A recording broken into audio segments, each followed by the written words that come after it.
स्वागत है आपका हमारे चैनल पर। मैं हूं आपके साथ शिप्रा सैनी। महाराष्ट्र से बड़ी खबर है। गिरफ्तारी के डर से महाराष्ट्र के पूर्व गृह मंत्री अनिल देशमुख गायब हो गए हैं। ईडी ने इसकी जानकारी दी है। उन्होंने कहा है कि उन्हें ये जानकारी नहीं है कि फिलहाल अनिल देशमुख कहां हैं। आपको बता दें, महाराष्ट्र में वसूली के आरोप में घिरे महाराष्ट्र के पूर्व गृह मंत्री अनिल देशमुख पर गिरफ्तारी की तलवार लटकी हुई है और अब वो गिरफ्तारी के डर से गायब हो गए हैं। ईडी के समन का जवाब भी वो नहीं दे रहे हैं।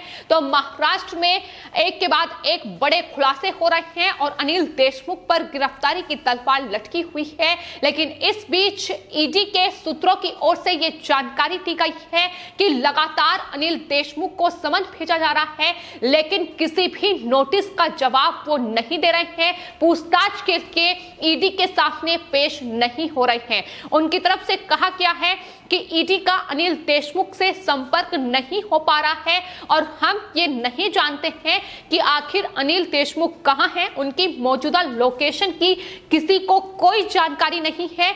आज हम इस मामले में सुप्रीम कोर्ट के फैसले का इंतजार कर रहे हैं। ईडी की ओर से कहा गया है कि हमें उम्मीद है कि सुप्रीम कोर्ट का फैसला आने के बाद देशमुख जांच में सहयोग देंगे।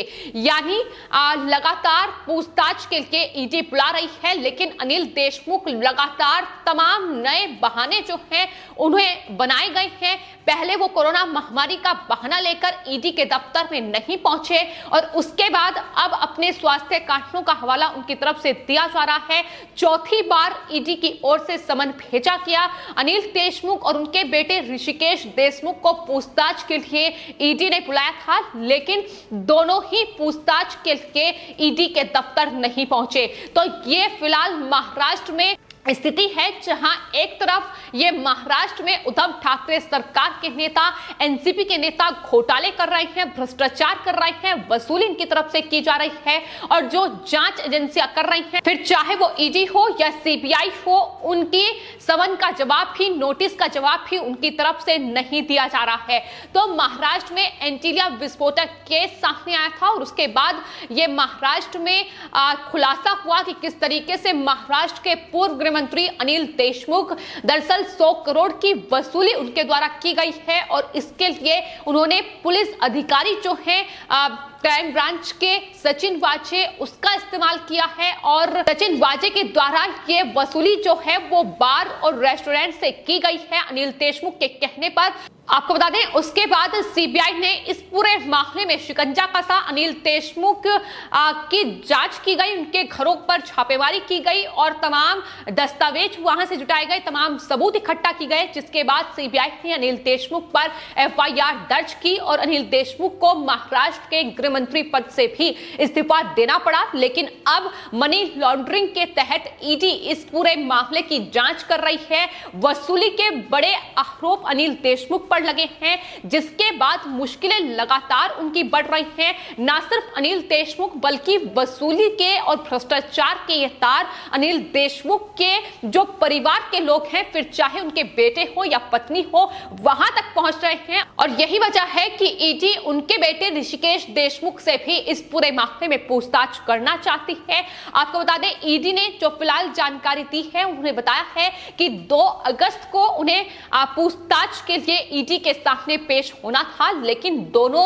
ईडी के दफ्तर नहीं पहुंचे। हालांकि आपको बता दें, अनिल देशमुख के वकील जो हैं वो जरूर ईडी के जो दक्षिण मुंबई में कार्यालय है वहां पहुंचे और जांच अधिकारियों के सामने पेश हुए।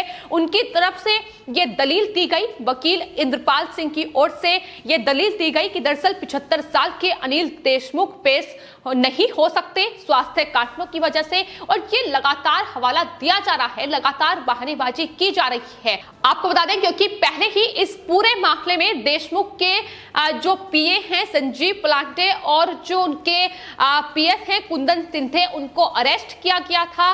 दोनों फिलहाल केंद्रीय जांच एजेंसी की कस्टडी में हैं और इन्हीं तमाम आरोप में जो मनी लॉन्ड्रिंग की जांच है वो अनिल देशमुख पर चल रही है। उनसे ही पूछताछ के बाद अनिल देशमुख की मुश्किलें बढ़ी हैं।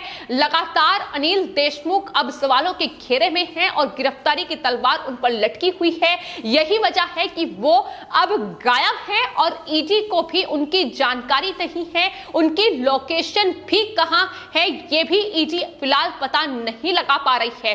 तो जाहिर तौर पर यह बड़ा भ्रष्टाचार किया है, ये वसूली की गई है, ये तमाम आरोप जो उन पर लगे हैं और जांच से वो बचना चाहते हैं। यही वजह है कि फिलहाल वो गायब चल रहे हैं, क्योंकि गिरफ्तारी जरूर अनिल देशमुख की होगी और अगर अनिल देशमुख की गिरफ्तारी होती है तो महाराष्ट्र में उद्धव ठाकरे सरकार के लिए बेहद मुश्किलें आने वाले वक्त में खड़ी हो सकती है।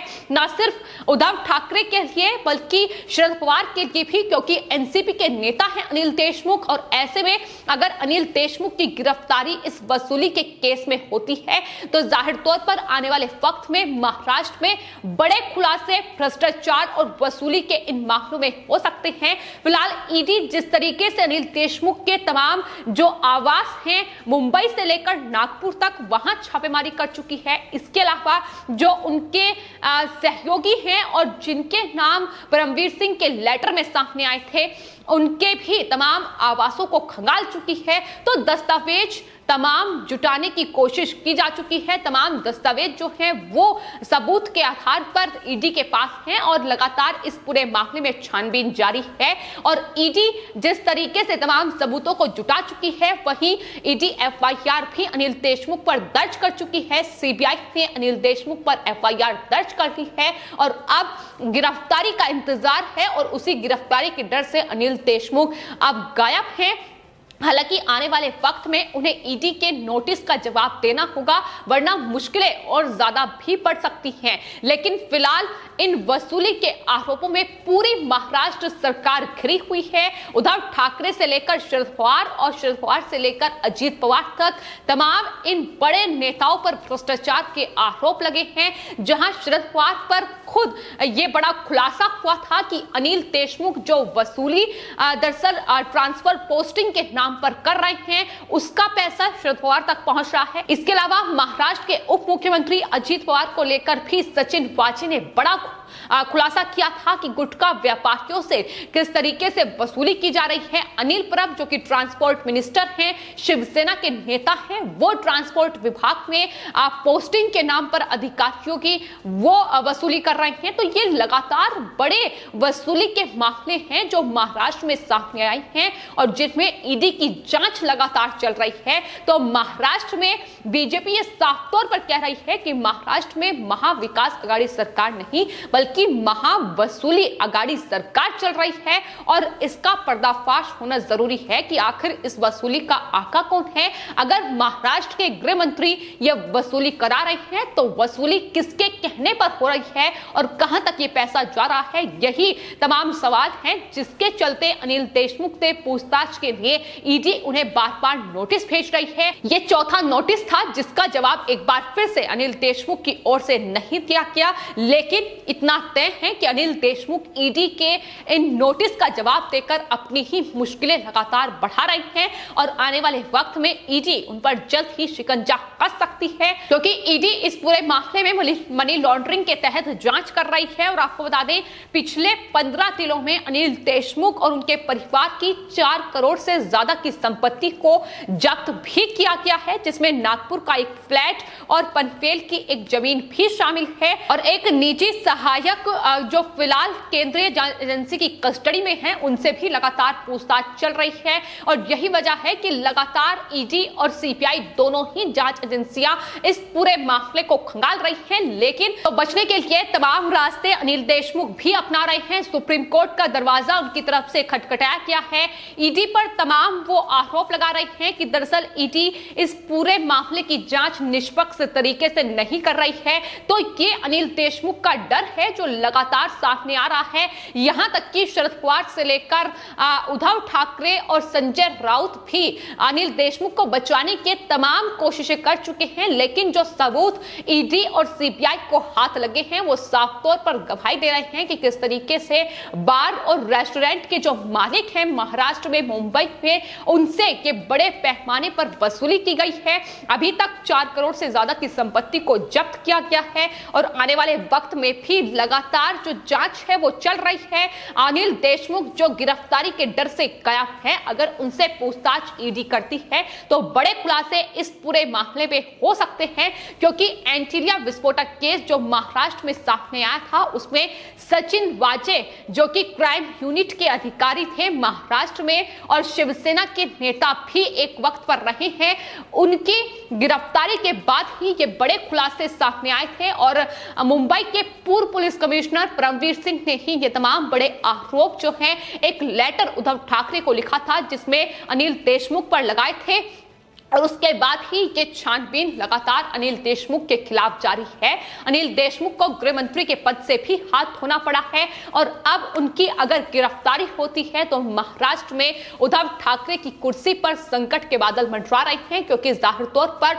अगर अनिल देशमुख की गिरफ्तारी होगी तो इस पूरे मामले में एक के बाद एक कई चौंकाने वाले खुलासे हो सकते हैं, जिसकी उम्मीद लगातार जताई जा रही है। और यही वजह है कि इस तरीके से अनिल देशमुख की बौखलाहट, उनके वकीलों की बौखलाहट भी सामने आ रही है, जो ईडी पर ही ये तमाम आरोप मढ़े जा रहे हैं। फिलहाल आपकी इस पूरे मामले पर क्या राय है हमें कमेंट बॉक्स में जरूर लिखें और चैनल को सब्सक्राइब करें। धन्यवाद।